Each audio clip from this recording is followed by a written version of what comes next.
Welcome to my YouTube channel थ्रियल classes. दोस्तों, आज मैं फिर आपके सामने एक नए टॉपिक के साथ रूबरू हुआ हूं। तो चलिए देखते हैं कि आज हम क्या पढ़ने वाले हैं।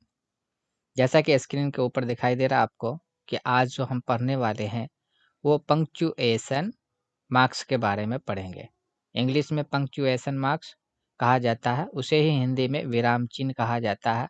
और उर्दू की अगर हम बात करें तो रमूज औफाक औकाफ के बारे में, यानी कि रमूज औकाफ, है ना?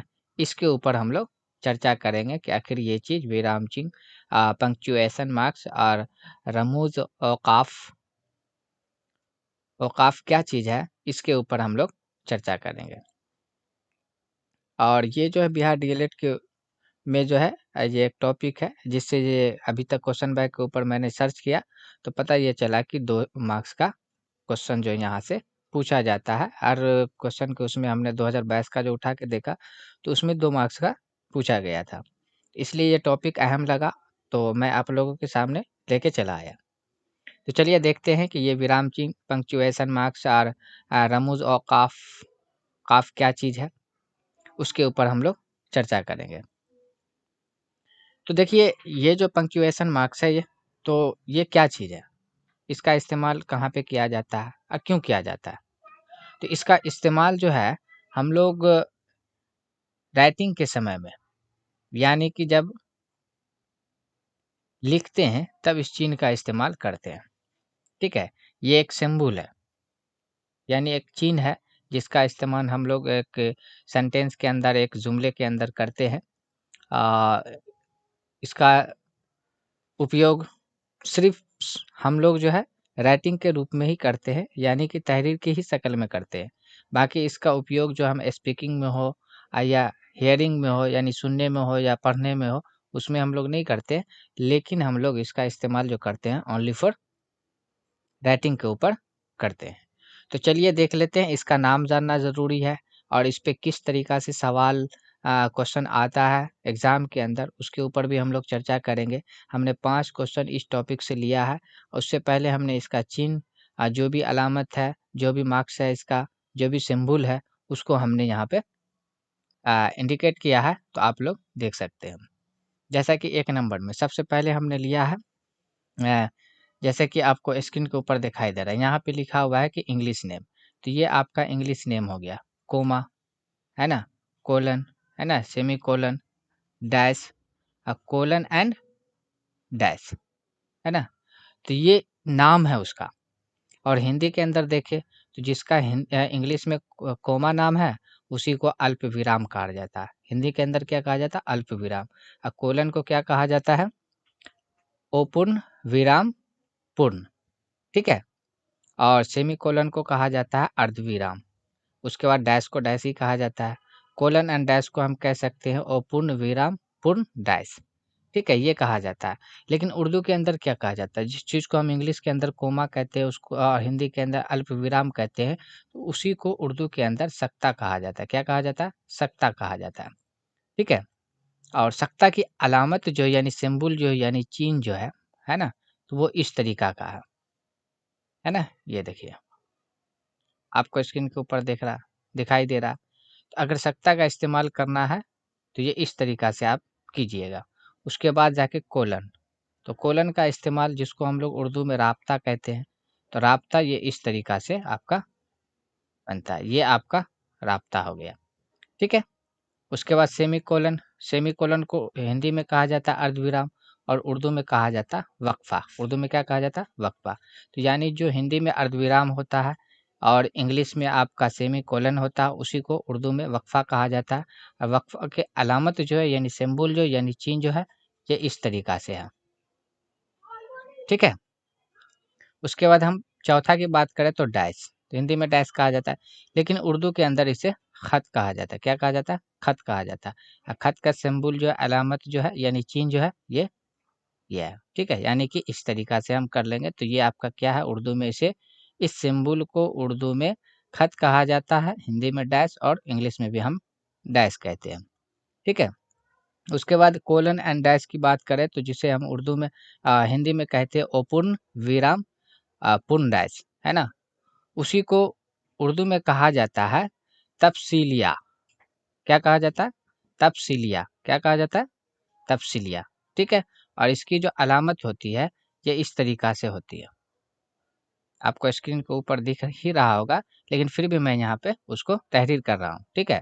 तो ये इस तरीका के सिंबल को, इस तरीका के चिन्ह को क्या कहा जाता है? उर्दू में तफसीलिया कहा जाता है, और हिंदी में जो है अपूर्ण अपूर्ण विराम पूर्ण डैश, हिंदी में कोलन एंड डैश कहा जाता है। अब आगे अगर हम बात करें तो 6 नंबर का, जैसा कि आपको स्क्रीन के ऊपर दिखाई दे रहा है, पहला नंबर पे क्या है 6 नंबर में? तो 6 नंबर में जो है यहाँ पे स्क्रीन के ऊपर आपको दिखाई दे रहा है क्या है? Full stop. तो फुल स्टॉप है। फुल स्टॉप को ही हिंदी में कहा जाता है विराम, और उर्दू में कहा जाता है खात्मा। और इसका सिंबल जो होता है, ये जो आपको डॉट की तरह जो यहाँ पे दिया गया, सिंबल दिया गया है डॉट की तरह, तो ये इंग्लिश में इस्तेमाल किया जाता है। ठीक है। तो इंग्लिश का जो ये फुल स्टॉप है ये इस तरीका से लिखा जाता है। ठीक है। और उसके बाद जाके ये जो आपका दिया गया माइनस के निशान की तरह जो है, ये खात्मा है तो फुल ये स्टॉप, लेकिन इसको उर्दू में खात्मा कहा जाता है, और उर्दू में इस तरीका से इस्तेमाल किया जाता है। लेकिन विराम चिन्ह है तो वो अब हिंदी में कैसे इस्तेमाल किया जाता है, यहाँ पे से तो ये इस तरीका से हम करेंगे तो ये विराम चिन्ह हो गया। ये हिंदी को में जिसको हिंदी में विराम चिन्ह कहते हैं, उसको हम इंग्लिश में फुल स्टॉप कहते हैं, हिंदी में हम खात्मा कहते हैं। ठीक है। तो ये खात्मा इस तरीका से इस्तेमाल किया जाएगा, है ना। उसके बाद 7वें नंबर की अगर हम बात करें तो 7वें नंबर में है एक्सक्लेमेशंस, है ना। क्या है? एक्सक्लेमेशंस, जिसको हिंदी में कहा जाता है विस्मया बोधक। विस्मया बोधक। और उर्दू में इसे कहा जाता है, टाइपिंग यहाँ पे नहीं हो पाया, चलिए हम लिख देते हैं यहाँ पे। ठीक है। इसको कहा जाता है नदाया। क्या कहा जाता है इसे? नदाया। ठीक है।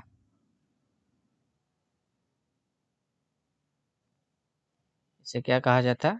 नदाया कहा जाता है। और नदाया। ठीक है। या इसका एक नाम और है, इसको और भी फजाइया भी बोला जाता है। ठीक है। फिर फजाइया।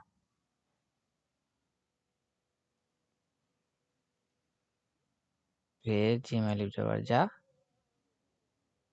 ये हमजा, ये लिख जबर जा, ये फिर था फिजाइया, या हम इसको फिजाइया बोल सकते हैं विषमया बोधक को, या नदाइया बोल सकते हैं। ठीक है। तो ये विषमया बोधक है, इसका जो चिन्ह होता है ये इस तरीका से होता है, सीधा एक डंडा रहता है और उसके नीचे एक फुल स्टॉप रहता है। इसको ही क्या कहा जाता है? आपका एक्सक्लेमेशन। और हिंदी में इसे विस्मया बोधक और उर्दू में फजाइया या नदाइया कहते हैं। तो ये इसका चिन्ह हो गया। इस चिन्ह को याद करना बहुत ज़रूरी है। ठीक है। इसी से पता चलेगा कि ये किस तरह का सेंटेंस है। उसके बाद जाके 8वां नंबर में इंट्रोग्रेशन एंड क्वेश्चन मार्क्स, यानी दोनों एक ही नाम है, इंट्रोगेशन भी बोल सकते हैं या क्वेश्चन मार्क्स बोल सकते हैं, जिसको हिंदी में प्रश्नवाचक कहा जाता है, और उर्दू में सवालिया निशान या सवालिया बोल सकते हैं। ठीक है। तो सवालिया निशान जो इस तरीका से आपको दिखाई दे रहा है ना, तो ये जो आपको पहला दिखाई दे रहा है ये जो क्वेश्चन मार्क, तो ये इंग्लिश में इसको क्वेश्चन मार्क कहा जाता है, इंट्रोगेशन भी बोल सकते हैं, और प्रश्नवाचक हिंदी में इंग्लिश में ऐसे ही लिखा जाएगा। लेकिन जब उर्दू की बात होती है तो इसी को पलट दिया जाता है, जैसा कि आपको यहाँ पे स्क्रीन के ऊपर दिखाई दे रहा है, ये भी है क्वेश्चन है मार्क, लेकिन उर्दू में उसको पलट दिया जाता है। उसके बाद 9वें नंबर की अगर बात करें तो ब्रैकेट्स, है ना। हिंदी में ब्रैकेट्स कहा जाता है, लेकिन उर्दू में कौशीन कहा जाता है। क्या कहा जाता है? कौशीन। क्या? कौशीन, है ना। तो ये 3 तरह का होता है। ये आपका हो गया जाके छोटी ब्रैकेट, यानी छोटी कौशीन, और ये हो गया आपका मझली, ये आपका हो गया बड़ी। ठीक है। तो ये इसका सिंबल है, यानी एक चिन्ह, एक अलामत है, इसको आप याद कर ले, इसी से आप पहचान पाइएगा कि सेंटेंस जो है ये कौन सा सेंटेंस है। उसके बाद 10वां नंबर की बात करें तो inverted comma. Inverted comma, inverted comma ही कहेंगे, लेकिन उर्दू में इसको वाविन कहा जाता है। इन्वर्टेड कोमा को क्या कहा जाता है? वाविन कहा जाता है। ठीक है। इसकी जो ये होती है जो अलामत होती है, ये इस तरीक़ा से होती है, ठीक है ना? तो ये किसकी अलामत है? ये वाविन की है। उर्दू में इस अलामत को क्या कहा जाता है? वाविन कहा जाता है और हिंदी में इन्वर्टेड कोमा और इंग्लिश में भी इन्वर्टेड कोमा कहा जाता है। तो टोटल आज हमने 10 तरह का इसको जो पंक्चुएशन मार्क्स के बारे में हम लोग जाने, जिसको हम विराम चिन्ह कहते हैं और उर्दू में रमूज़ औक़ाफ़, है ना? इसके ऊपर हमने चर्चा किया। अब चलिए देख लेते हैं कि इंग्लिश में किस तरीक़ा से इसका सवाल बनता है, किस तरीक़ा से आता है। थोड़ा-सी देख लेंगे तो इससे एक आइडिया मिल जाएगा कि हाँ, किस तरीक़ा का सवाल आता है। फिर इसके ऊपर हम जब मैराथन क्लास चलेगा तो उसमें बहुत से क्वेश्चन लेके आएँगे जिसके ऊपर हम सब डिस्कस कर लेंगे, ठीक है? तो चलिए अब देख लेते हैं कुछ क्वेश्चन है उसके ऊपर हम लोग सेट मार लेते हैं। जैसा कि 1 नंबर पे दिखाई दे रहा है ना? Punctuation is a system of symbols, यानी कि पंक्चुएशन जो है अलामतों का, चिन्हों का एक सिस्टम, एक पद्धति है दैट जो इसका वी यानी हम लोग यूज़ प्रयोग करते, इस्तेमाल करते हैं जब डैश ए लैंग्वेज, है ना? कब हम इसका इस्तेमाल करते हैं एक लैंग्वेज के अंदर पंक्चुएशन मार्क का, है ना? अब यहाँ पे दिया हुआ स्पीकिंग, 1 नंबर में स्पीकिंग दिया हुआ है। अब जैसा कि ऊपर हम आपको बताए थे, है ना? कि पंक्चुएशन मार्क का इस्तेमाल जो किया जाता है सिर्फ़ हम लोग राइटिंग के रूप में ही करते हैं, बाकी किसी रूप में हम नहीं करते। इसलिए इसका आंसर जो हो जाएगा ऑप्शन बी हो जाएगा, राइटिंग राइटिंग के रूप में, ठीक है? सिर्फ़ लिखने में ही करते हैं। अब ऐसा नहीं है कि हम किसी को कहते हैं व्हाट इज़ योर नेम और लास्ट में कहते हैं क्वेश्चन मार्क, ऐसे नहीं कहते what is your name question mark, ऐसे नहीं पूछते हैं। हम सिर्फ़ कह देते हैं व्हाट इज़ योर नेम। तो ये हम सिर्फ़ सवाल कर दिए, तो बोलना एक अलग चीज़ है और सुनेंगे भी अलग चीज़ है। लेकिन हम सिर्फ़ इसका जो पंक्चुएशन मार्क्स का जो इस्तेमाल हम करते हैं, वो सिर्फ़ हम राइटिंग के रूप में करते हैं। ठीक है?